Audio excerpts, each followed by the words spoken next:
est considéré par les féministes chrétiennes comme la grande charte de la libération de la femme. Que veut-il nous dire ? Il nous parle d'égalité entre les sexes dans le contexte spécifique de l'unité en Christ. Il s'agit donc d'une égalité spirituelle. La foi chrétienne a cette qualité de présenter aucun avantage spirituel lié au sexe, à la nationalité, à la race ou au statut social. L'amour de Dieu n'a pas de favori. Les gens sont baptisés en Christ et dans l'Église et non en tant que masculin ou féminin. Il y a donc pleine égalité spirituelle pour tous. Alors, la source de ce conseil de Paul. Paul s'appuie sur Genèse 1 et 2. Hommes et femmes créés égaux en nature à l'image de Dieu. Vous pouvez suivre en même temps le texte. Le contexte. Paul, donc comme nous venons de le voir, parle de salut et non d'ordre ecclésiastique. Et les principes qu'on peut en dégager, c'est que l'égalité spirituelle n'anéantit pas la distinction des rôles. Le même Paul qui a dit « il n'y a plus ni homme ni femme » a écrit aussi « le chef de la femme, c'est son mari ». Ces distinctions n'impliquent pas infériorité ou supériorité. Deuxième texte pertinent, 1 Corinthiens 11, de 3 à 10. Je veux cependant que vous sachiez que Christ est le chef de tout homme, que l'homme est le chef de la femme et que Dieu est le chef de Christ. Tout homme qui prie et qui prophétise la tête couverte déshonore son chef. Toute femme, au contraire, qui prie ou qui prophétise la tête non voilée, déshonore son chef. C'est comme si elle était rasée. Car si une femme n'est pas voilée, qu'elle se coupe aussi les cheveux. Or, s'il est honteux pour une femme d'avoir les cheveux coupés ou d'être rasée, qu'elle se voile. L'homme ne doit pas se couvrir la tête, puisqu'il est l'image et la gloire de Dieu, tandis que la femme est la gloire de l'homme. En effet, l'homme n'a pas été tiré de la femme, mais la femme a été tirée de l'homme. Et l'homme n'a pas été créé à cause de la femme, mais la femme a été créée à cause de l'homme. C'est pourquoi la femme, à cause des anges, doit avoir sur la tête une marque de l'autorité dont elle dépend. Il est certain que la plupart des étudiants sérieux et des spécialistes de la Bible reconnaissent que les interprétations de ce texte posent des problèmes. Cependant, les questions importantes qu'il aborde sont claires. On essaiera de répondre à 2 questions. Je ne rentrerai pas dans tous les détails du texte. Première question. Pourquoi les femmes devaient-elles se couvrir la tête ? Et deuxièmement, quelle est la signification de ce texte et de ce geste plutôt dans l'Église aujourd'hui ? On notera d'abord que Paul reconnaît que les femmes peuvent prier ou prophétiser dans le culte public. On notera ensuite que bien que Christ le Fils est subordonné au Père dans ses rôles et fonctions, ils sont égaux en essence et en personne. Et c'est le même principe pour l'homme et la femme. Différents dans leurs rôles et fonctions, mais égaux en essence et en personne. La femme peut donc exercer un ministère de la parole dans l'Église, mais elle doit reconnaître une structure d'autorité ordonnée par Dieu. En effet, le fait de se couvrir la tête doit être vu comme un symbole de la reconnaissance par la femme de l'autorité de l'homme. Il est son chef. Ainsi, si la femme se découvrait la tête quand elle priait ou prophétisait pendant le culte, cet acte était perçu comme un signe de rébellion contre l'autorité divinement établie. Elles agissaient sans honte, se comportaient comme des hommes, et cela engendrait de la confusion des sexes. Elles pouvaient prier ou prophétiser, mais de manière à indiquer leur soumission au leadership masculin. Et le voile, ou la tête couverte, était un symbole de cette soumission. Cela veut-il dire que la seule manière de démontrer leur adhérence au principe direction-soumission est de se couvrir la tête pendant le culte pour les femmes ? À notre époque, bien sûr. On peut avoir à ce sujet différentes opinions. Le principe fondamental est celui de la direction masculine et de la soumission féminine, et ce principe était en question chez les Corinthiens, comme il l'est de nos jours. Le principe est donc éternel, intemporel, tandis que son application peut différer d'âge en âge, selon les époques. Se couvrir la tête était une expression de ce principe biblique. On ne le regarde plus de cette manière aujourd'hui. L'instruction de Paul est donc, je le répète, que dans l'Église, les femmes ne doivent pas prendre autorité sur les hommes. Comme il est dit dans 1 Timothée 2,12, je ne permets pas à la femme d'enseigner ni de prendre autorité sur l'homme, mais elle doit demeurer dans le silence. Ce qui est important, semble-t-il, c'est que les femmes arborent une attitude d'humilité et de soumission. Le prophète Ésaïe décrit de manière négative un peuple dont les enfants l'oppriment et les femmes le gouvernent. Ésaïe 3, verset 12.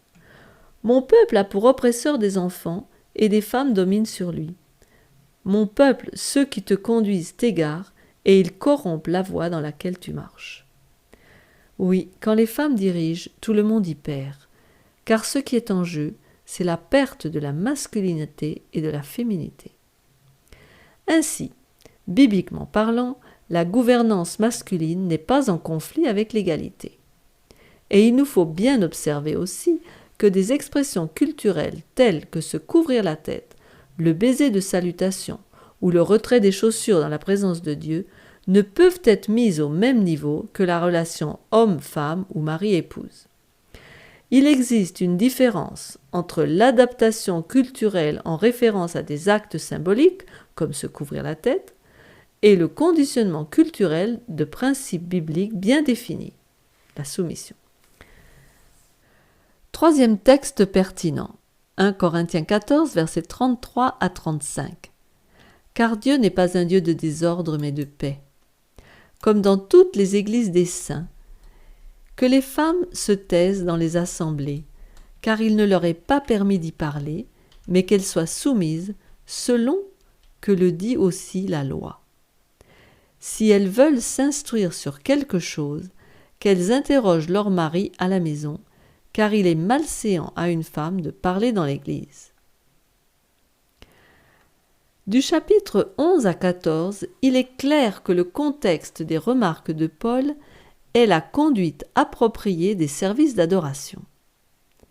Le principe est établi concernant toutes les congrégations des saints et a une application universelle et intemporelle, d'après le verset 33. Il ne s'agit donc pas de la vie sociale. C'est ce qui a malheureusement fait dire que Paul était un misogyne. De nouveau, dans ce contexte, Paul, par inspiration divine, maintient les distinctions des rôles masculins et féminins comme un principe universel. Mais cela ne veut pas dire que les femmes ne peuvent ni chanter, ni prier, ni répondre à des questions, ni conduire des études bibliques en public. Cela contredirait d'autres enseignements de Paul. En public, je veux dire dans l'Église aussi, bien sûr. Être en silence ne veut pas dire être muette. Il y avait à Corinthe du désordre que Paul entendait remettre en ordre.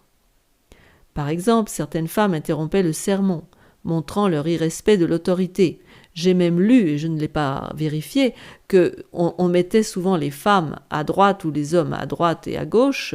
Vous voyez, elles n'étaient pas au même endroit. Elles pouvaient interroger leur mari tout fort parce qu'il fallait qu'ils puissent entendre de l'autre côté des bancs. Paul les invite donc à se contrôler et à attendre d'être à la maison pour poser des questions à leurs époux. Certaines femmes avaient pu être victimes de faux docteurs qui leur avaient enseigné des erreurs qui créaient la controverse, comme on le voit dans 2 Timothée 3, 6, 7. Il en est parmi eux qui s'introduisent dans les maisons, qui captivent des femmes d'un esprit faible et borné, chargées de péchés, agitées des passions de toute espèce, apprenant toujours et ne pouvant jamais arriver à la connaissance de la vérité. Le silence demandé était en rapport avec des argumentations et des commentaires déplacés. En conclusion, la restriction est en rapport avec l'enseignement qui fait autorité, c'est-à-dire celle du pasteur en fonction, et la position de responsable spirituel sur une congrégation. Tout cela est pour le bien de l'Église et ne peut être interprété comme une forme d'asservissement féminin. Ces rôles ne rendent pas l'homme supérieur à la femme et inversement, mais l'accomplissement de ces rôles fait que tous les deux sont fidèles à Dieu et à sa parole. C'est laisser Dieu définir les rôles. Quatrième texte pertinent. 1 Timothée 2, 11 à 14. Que la femme écoute l'instruction en silence avec une entière soumission. Je ne permets pas à la femme d'enseigner ni de prendre autorité sur l'homme, mais elle doit demeurer dans le silence. Car Adam a été formé le premier, Ève ensuite, et ce n'est pas Adam qui a été séduit, c'est la femme qui, séduite, s'est rendue coupable de transgression. Le même principe est ici réitéré. Direction masculine, soumission féminine. Et cela dans le contexte de l'Église et du culte, dans lequel la femme ne doit pas exercer l'autorité spirituelle sur les hommes. Dans ce sens, elle doit garder le silence, ce n'est pas être muette.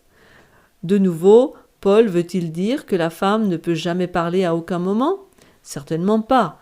On l'a déjà dit. Toute femme, au contraire, qui prie ou qui prophétise, la tête non voilée déshonore son chef, c'est comme si elle était rasée. 1 Corinthiens 11, verset 5.